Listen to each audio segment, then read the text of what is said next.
আসসালামু আলাইকুম। আপনারা হয়তো জানেন গত পরশুদিন মাগরিবের আগে একটা দুর্ঘটনা হয়েছিল।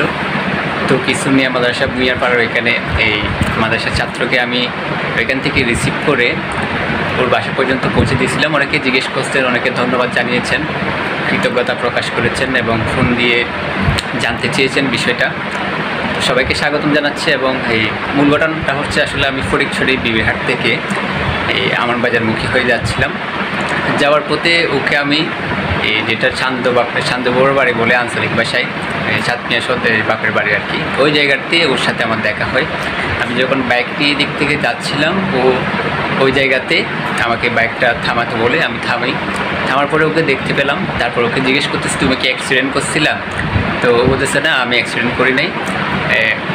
এক পর্যায়ে দেখতেছি ওর হাতে, পায়ে এবং মুখের মধ্যে ব্লেডের দাগ। তো আমাকে বিস্তারিত ঘটনা বলার পরে আমি ওইদিকে একটু করে তাকাইছিলাম, এই দিক থেকে দুর্ঘটনা হয়েছে ওইদিকে। তো তাকানোর পরে এখানে আমি কিছু একটা দেখি নাই।